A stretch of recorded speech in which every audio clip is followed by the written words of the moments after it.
to analyze, but they need to have Arabic speakers look at this material and try to a translation in context. They also need to try to date this material, and they also need to try to find out, and they say this is most important, see if there is any actionable intelligence. As our viewers may know, on Thursday there was an alert sent to U.S. transportation sector from the Department of Homeland Security about the al-Qaeda desire a year ago, February, to perhaps launch some sort of attack against the rail sector. They're trying to see, even though that doesn't have any corroborating information, they're trying to see if there is perhaps corroborating information about this plan or any other plans that may be contained in all of this material. All right, and it is important to note, Folly, that this is the only material we're going to see, and they say all of it is classified. I was going to ask you that, in fact, Roslyn, because according to a U.S. intelligence official, this intelligence cache from bin Laden's compound is the largest ever from a single terrorism suspect.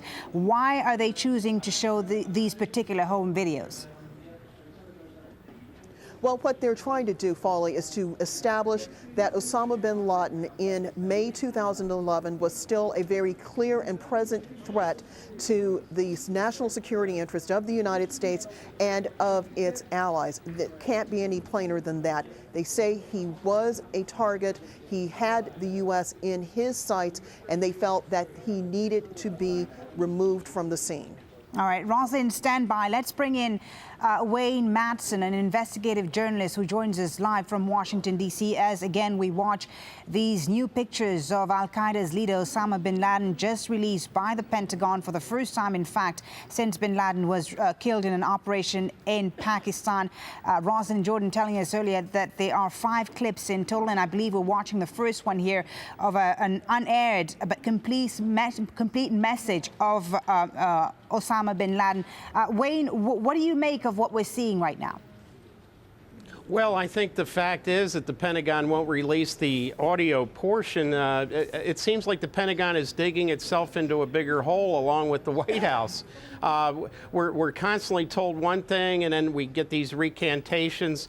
There's also a report that the CIA tried to get audio of bin Laden before he was shot and killed in Abbottabad, but they weren't able to get a voice print or a voice recording of him. So we're having to believe everything the Pentagon and the White House are telling us, but I think the mere fact that we did have an indication that there was going to be a bin Laden tape where he was giving a message. Earlier this week, it came from a group called the Site Intelligence Group here in Washington, which is known to be very linked to Israeli intelligence circles. I think we have to be very skeptical about this so-called evidence, and also the fact that the Pentagon is saying that terabytes of information gathered from bin Laden's computers are classified. We're supposed to believe everything they tell us without looking at the original information. I think this is going to feed, unfortunately, for the Pentagon and White House into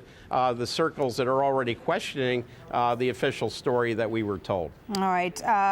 Roslyn, Wayne makes an interesting point there, and that's the fact that we have indeed been getting conflicting information from the White House since this operation that killed Osama bin Laden took place on May the 1st. One of them being, of course, whether or not he was armed at the time he was shot. What are they saying there about their storyline, the fact that it's been changing? Well, they didn't say anything specifically because people didn't raise the question. We were much more interested in this briefing about what they actually found about life inside the compound. We were very interested in finding out some information about what sorts of plots bin Laden apparently was planning.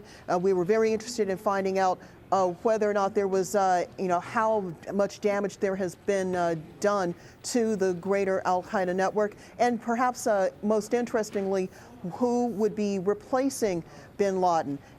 We were really focused on those questions, but not so much on the message, as many people call it here in Washington. All right, now we're watching, what we're seeing right now on this new feed is a second clip. I believe this one